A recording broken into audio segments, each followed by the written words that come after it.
കല്യാണം കഴിഞ്ഞ ഒരാളാണെങ്കിൽ ബന്ധപ്പെട്ട് കഴിയുമ്പോൾ ബ്ലീഡിങ് ഉണ്ടാവുക, അല്ലെങ്കിൽ ഇന്റർമെൻസ്ട്രൽ ബ്ലീഡിങ്, അല്ലെങ്കിൽ spotting, foul smelling vaginal discharge, കൂടുതലും അവിടെ ഒരു വ്രണം വന്ന് അതിൽ നിന്നും വരുന്ന ഡിസ്ചാർജ്. അതെല്ലാം മാസമുറ കഴിഞ്ഞ ലേഡീസിൽ വരുവാണെങ്കിൽ മാസമുറ നിന്നതിന് ശേഷമുള്ള ബ്ലീഡിങ്, അത് അങ്ങനെയും പ്രസന്റ് ചെയ്യുന്നുണ്ട്. ഇതൊക്കെയാണ് മെയിൻ ആയിട്ടുള്ള സിംറ്റംസ്. ഈ ലോകത്ത് നമ്മൾ ഏറ്റവും അധികം പേടിക്കുന്ന ഒരു അസുഖങ്ങളിൽ ഒന്നാണ് ക്യാൻസർ. ഈ ക്യാൻസറിനെ നമുക്ക് വാക്സിൻ ഉപയോഗിച്ച് തടയാൻ പറ്റും. ഇന്ന് നമ്മുടെ ഒപ്പം ഉള്ളത് അനുപമ ഡോക്ടറാണ്. ഡോക്ടറെ, ഈ ക്യാൻസർ എന്ന് പറയുന്ന അസുഖം നമ്മുടെ പ്രൊഫഷൻ, കരിയർ, നമ്മുടെ സൗന്ദര്യം തുടങ്ങി എല്ലാത്തിനും നശിപ്പിച്ച് കളയാൻ ഏറ്റവും കഴിവുള്ളൊരു അസുഖങ്ങളിൽ ഒന്നാണ് ക്യാൻസർ. ഇതിനെ നമുക്ക് വാക്സിൻ ഉപയോഗിച്ച് തടയാൻ പറ്റുമല്ലോ? അതിൻ്റെ ഡീറ്റെയിൽ ഒന്ന് നമുക്ക് ഷെയർ ചെയ്യാമോ?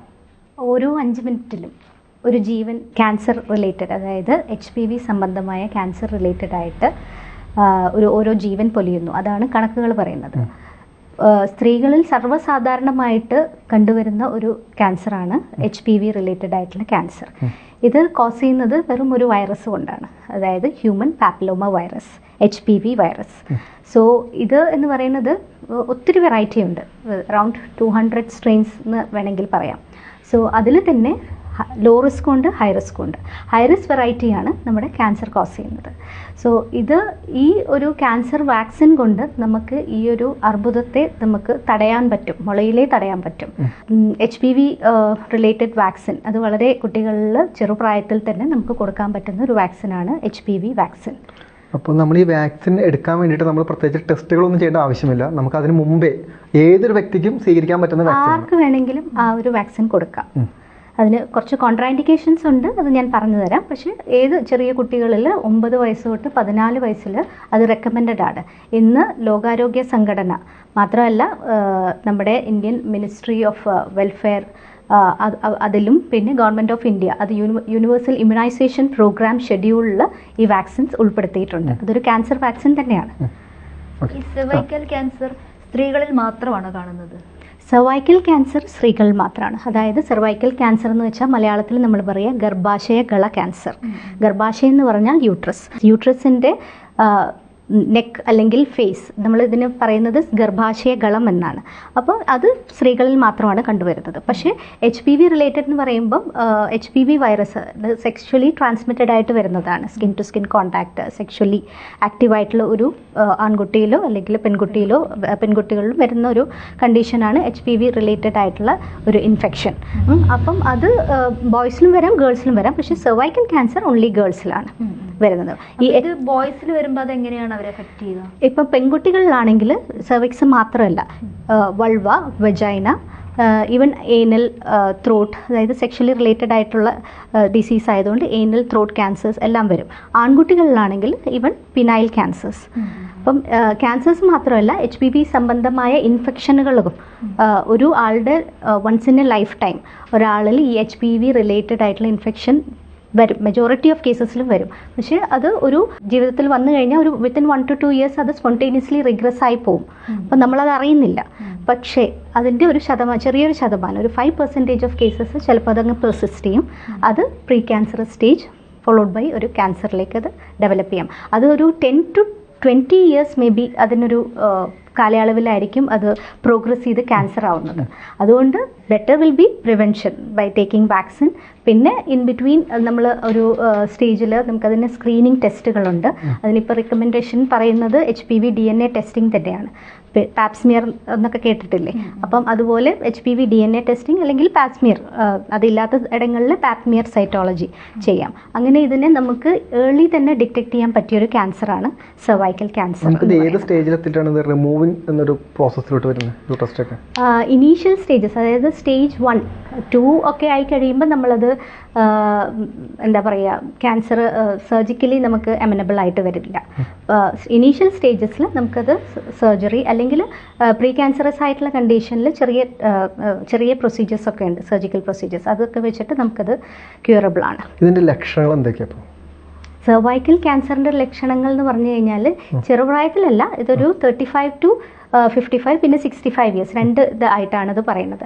അപ്പം ഈ ഒരു പ്രായത്തിൽ നമുക്ക് ഒരു ബ്ലീഡിങ് ഡിസോർഡേഴ്സ്, അതായത് കല്യാണം കഴിഞ്ഞ ഒരാളാണെങ്കിൽ ബന്ധപ്പെട്ട് കഴിയുമ്പോൾ ബ്ലീഡിങ് ഉണ്ടാവുക, അല്ലെങ്കിൽ ഇന്റർമെൻസ്ട്രൽ ബ്ലീഡിങ്, അല്ലെങ്കിൽ സ്പോട്ടിങ്, ഇതൊക്കെയാണ് സാധാരണ കംപ്ലയിൻസ് ആയിട്ട് പറയുന്നത്. ചിലവർ അതൊരു ഫൗൾ സ്മെല്ലിംഗ് വെജൈനൽ ഡിസ്ചാർജ്, കൂടുതലും അവിടെ ഒരു വ്രണം വന്ന് അതിൽ നിന്നും വരുന്ന ഡിസ്ചാർജ് ഫൗൾ സ്മെല്ലിംഗ് ഡിസ്ചാർജ് ആയിട്ട് വരാം. അതല്ല മാസമുറ കഴിഞ്ഞ ലേഡീസിൽ വരുവാണെങ്കിൽ മാസമുറ നിന്നതിന് ശേഷമുള്ള ബ്ലീഡിങ്, അത് അങ്ങനെയും പ്രസൻറ്റ് ചെയ്യുന്നുണ്ട്. ഇതൊക്കെയാണ് മെയിൻ ആയിട്ടുള്ള സിംറ്റംസ്. പിന്നെ പെയിൻ ഒക്കെ വരും, പക്ഷെ അതൊക്കെ ഇച്ചിരി ഒരു അഡ്വാൻസ്ഡ് ആയിട്ട് സ്പ്രെഡ് ആയി ഒക്കെ കഴിഞ്ഞ് ഈ ബ്ലഡ് ഡിസ്ചാർജിങ് കണ്ടിന്യൂ വരുന്നതാണ്. ഇപ്പൊ നോർമൽ രീതിയിൽ ഇപ്പോൾ ഒരു ഇന്റർകോഴ്സ് സമയത്തൊക്കെ നോർമൽ അങ്ങനെ സംഭവിക്കാറുണ്ടല്ലോ, ഇതൊരു കണ്ടിന്യൂ വരുന്ന സമയത്താണ് ശ്രദ്ധിക്കുന്നത്. ഇനീഷ്യൽ ഇന്റർകോഴ്സ് ആ ടൈമിൽ അതൊന്നുമല്ല. സ്ഥിരമായിട്ട് ബന്ധപ്പെടുന്ന സമയത്ത് നമ്മൾ ഇങ്ങനെയൊക്കെ കണ്ടു കഴിയുമ്പോൾ നമ്മൾ ഒരു ഡോക്ടറിനെ കൺസൾട്ട് ചെയ്യുക, എന്തെങ്കിലും ഉണ്ടോ എന്നുള്ള ഒരു ചെറിയൊരു സ്പെക്കുലം ഒ പിയിലുള്ളൊരു എക്സാമിനേഷനാണ്. സ്പെക്കുലം എക്സാമിനേഷനിൽ തന്നെ നമുക്ക് ഈ സെർവിക്സ് നമുക്ക് പുറത്ത് കാണാം. ഇത് സാധാരണ 40-40 ഇയേഴ്സ് കഴിഞ്ഞിട്ടുള്ള ലേഡീസിലാണോ ഉണ്ടാവുക? സർവൈക്കൽ ക്യാൻസർ എന്ന് പറയുന്നത് 35 തൊട്ട്, ഞാൻ പറഞ്ഞല്ലോ രണ്ട് ഇതായിട്ടാണ്, 35 to 55 പിന്നെ 65 ഇയേഴ്സ്, രണ്ട് ഇതായിട്ടാണ് കാണപ്പെടുന്നത്. നമ്മൾ ഈ പ്രിവെൻഷൻ തുടങ്ങേണ്ടത് ചെറിയ കുട്ടികളിലാണ്, ചെറിയ പെൺകുട്ടികളിൽ തൊട്ടിട്ട്. അതായത് നമ്മളിത് ഷെഡ്യൂൾ പറയുന്നത് 9 to 14 years school going age ഗ്രൂപ്പിൽ 14 ഇയേഴ്സ് വരെ നമുക്ക് ഇത് കൊടുത്തു തുടങ്ങാം. അപ്പം ആ ഒരു സമയത്ത് നമ്മൾ കൊടുക്കുകയാണെങ്കിൽ വെറും 2 ഡോസ് വാക്സിൻ മതി. അതല്ല ഒരു 14 വയസ്സ് കഴിഞ്ഞ് 15ാമത്തെ വയസ്സ് കഴിയുന്ന ഒരു കുട്ടിക്ക് നമ്മൾ കൊടുക്കുകയാണെങ്കിൽ, അതായത് 15 to 26 വരെയാണ് പിന്നെ ഉള്ളത്, ആ ഒരു ഏജ് ഗ്രൂപ്പ് കൊടുക്കുമ്പോൾ 3 ഡോസ്. പക്ഷേ ഇപ്പം ക്യാച്ചപ്പ് വാക്സിനേഷൻ 45 ഇയേഴ്സ് വരെ നമുക്ക് കൊടുക്കാമെന്നാണ് റെക്കമെൻഡേഷൻസ് പറയുന്നത്. പിന്നെ രണ്ടാമത് ഗേൾസിനും ബോയ്സിനും ഈക്വലി കൊടുക്കാം. പണ്ട് നമ്മൾ ഇന്ത്യയിൽ നമ്മുടെ പോപ്പുലേഷൻ, നമ്മുടെ ഉൽപ്പാദനം ഉണ്ടായിരുന്നില്ല വാക്സിൻസിൻ്റെ. ഒരു 2023 സിറം ഇൻസ്റ്റിറ്റ്യൂട്ടിൻ്റെ ഒരു വാക്സിൻ ഇറങ്ങിയത്. ഇപ്പം നമുക്ക് ഫ്രീലി അവൈലബിൾ ആണ്. അന്ന് നമ്മൾ ഗേൾസിന് മാത്രം വാക്സിനേറ്റ് ചെയ്യാൻ നോക്കും, ബിക്കോസ് സർവൈക്കൽ ക്യാൻസർ ആണ് more important, second commonest cause of death. അപ്പം അന്ന് നമ്മൾ ഗേൾസിന് മാത്രം വാക്സിനേറ്റ് ചെയ്യാനാണ് പറഞ്ഞുകൊണ്ടിരുന്നത് ഡെവലപ്പിംഗ് കൺട്രീസ് ആയിട്ടുള്ള സ്ഥലത്തൊക്കെ. പക്ഷേ ഇന്നിപ്പം ബോയ്സിലും നമുക്ക് റെക്കമെൻഡ് ചെയ്യാം. ഡോക്ടർ, ഈ വാക്സിൻ എടുക്കുന്നതിന് മുന്നേ എന്തെങ്കിലും ടെസ്റ്റുകളോ അങ്ങനെ എന്തെങ്കിലും ഉണ്ടോ? ഇല്ല, ഇത് ആർക്ക് വേണമെങ്കിലും. അലർജിക്, അപ്പം ചില സിറ്റുവേഷൻസിൽ ഇത് കോൺട്രാഇൻഡിക്കേറ്റഡ് ആണ്. അതായത് സിവിയർ അലർജിക് റിയാക്ഷൻസ്, പിന്നെ പ്രഗ്നൻസി കണ്ടീഷൻസിൽ ഇത് കൊടുക്കാറില്ല. സാധാരണ ഇപ്പം നമ്മൾ വാക്സിൻ എടുത്തതിന് ശേഷം പ്രഗ്നൻ്റ് ആണെന്ന് അറിഞ്ഞു കഴിഞ്ഞാൽ അതിന് വേണ്ടിയിട്ട് നമ്മൾ ഒരു ടെർമിനേഷൻ ഓഫ് പ്രഗ്നൻസി അതൊന്നും ചെയ്യേണ്ട കാര്യമില്ല. പക്ഷേ പ്രഗ്നൻസിൻ്റെ ടൈമിൽ നമ്മൾ അവോയ്ഡ് ചെയ്യാൻ നോക്കുക. പിന്നെ ഉള്ളത് വാക്സിൻസ് സാധാരണ ഈ 2 സിറ്റുവേഷൻസിലാണ് നമ്മൾ കൊടുക്കണ്ടെന്ന് പറയുക. പിന്നെ സിവിയർലി ഇൽ പേഷ്യൻസ്, ഒരു മെഡിക്കലി ഒരു സിവിയർലി ഇല്ലായിട്ട് കിടക്കുന്ന ഒരു പേഷ്യൻ്റാണെങ്കിൽ ആ ഇൽനെസ് ഒന്ന് ഭേദമായിട്ട് കൊടുക്കുന്നതായിരിക്കും നല്ലത്. അല്ലാണ്ട് ഇപ്പം പനിയൊക്കെ ആയിട്ട് വരുന്ന ഒരാൾക്ക് നമ്മൾ വാക്സിൻ എടുക്കരുതെന്ന് പറയുമല്ലോ, അപ്പോൾ അതുപോലെ പനിയുള്ള ഒരാൾക്ക് ഇപ്പോൾ കൊടുക്കണ്ട. എത്ര ഡോസ് എടുക്കേണ്ടി വരും വാക്സിൻ? ഐഡിയലി ചെറിയ പ്രായത്തിൽ ലെസ് ദാൻ 9 to 14 ഇയേഴ്സിലാണെങ്കിൽ ഇതൊരു 2 ഡോസ് ഷെഡ്യൂളാണ് വേണ്ടത്. അതായത് മൾട്ടിപ്പിൾ ടൈപ്സ് ഓഫ് വാക്സിൻസ് പലതരമുണ്ട്. അപ്പം ഇനീഷ്യലി 2 ഡോസ് എടുക്കുകയാണെങ്കിൽ ഫസ്റ്റ് ഡോസ് 0 ഡോസ് കണക്കാക്കപ്പെടുന്നത്. ആൻഡ് അത് കഴിഞ്ഞ് 6 മാസത്തിന് ശേഷമാണ് അടുത്ത ഡോസ് നമ്മൾ കൊടുക്കുന്നത്. അത് 2 ഡോസസ് ആണെങ്കിൽ. അതല്ല ആഫ്റ്റർ 15 ഇയേഴ്സ് നമ്മൾ 3 ഡോസാണ് കൊടുക്കുന്നത്. അത് നമ്മൾ കൊടുക്കുന്നത് 0, 1 month, 6 months. അത് വേറൊരു വാക്സിൻ ആണെങ്കിൽ 0, 2 months, 6 months അങ്ങനെയാണ് കൊടുക്കുന്നത് ആ ഒരു കാലയളവിൽ. മാഡം പറഞ്ഞല്ലോ ഈ ഒരു ഏജ് അനുസരിച്ചിട്ടാണ് ഡോസിന്റെ ഒരു കാൽക്കുലേഷൻ. അപ്പോൾ ഒരു 40 കഴിഞ്ഞ ലേഡിയിലാണെന്നുണ്ടെങ്കിൽ അത് 45 വരെ കൊടുക്കാം. അപ്പോൾ ക്യാച്ചപ്പ് വാക്സിനേഷൻ നമ്മൾ 3 ഡോസസ് കൊടുക്കണം, എന്നാലേ അത് കംപ്ലീറ്റ് ആവുള്ളൂ. പുരുഷന്മാർക്കും സെയിം ഇത് തന്നെയാണോ? ബോയ്സിനാണെങ്കിലും സെയിം തന്നെ. 9 to 26 വരെയാണ് ഇപ്പം റെക്കമെൻഡഡ് ആയിട്ട് പറയുന്നത്. ഇത് എത്ര ശതമാനത്തോളമാണ് ഇതിനൊരു തടയാൻ പറ്റുക നമുക്ക് വാക്സിൻ ഉപയോഗിച്ച്? ഇത് ക്യാൻസർ വാക്സിൻ എന്ന് പറയുമ്പം ഇത് ബേസിക്കലി പറയുകയാണെങ്കിൽ ഇത് 3 ടൈപ്പ് ഉണ്ട്. പ്രസൻ്റ്ലി മാർക്കറ്റിൽ അവൈലബിൾ ആയിട്ടുള്ളത് 3 ടൈപ്പാണ്.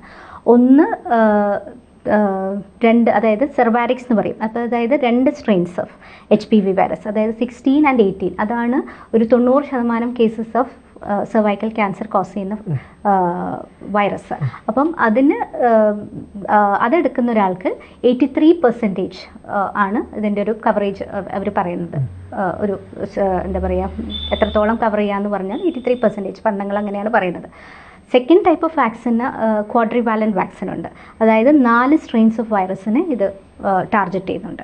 സോ അപ്പം 6, 11, 16 ആൻഡ് 18 ഗ്രൂപ്പ് ഓഫ് വൈറസിനെ. അപ്പം അങ്ങനെ ആ ഒരു ഇതാവുമ്പോൾ കുറച്ച് 4 സ്ട്രെയിൻസിന് അത് കവർ ചെയ്യുന്നു. പിന്നെയുള്ളത് നോണാവാലൻറ്റ് വാക്സിനാണ്. നോണാവാലൻറ്റ് എന്ന് പറയുന്നത് 9 സ്ട്രെയിൻസ് ഓഫ് HPV വൈറസിനെ അത് ടാർഗറ്റ് ചെയ്യും. സോ അത് കൂടുതൽ വൈറസിനെ കവർ ചെയ്യുന്നതുകൊണ്ട് അതിനൊരു 95% എഫക്റ്റീവ് ആണെന്നാണ് പറയപ്പെടുന്നത്, പഠനങ്ങൾ പറയുന്നത്.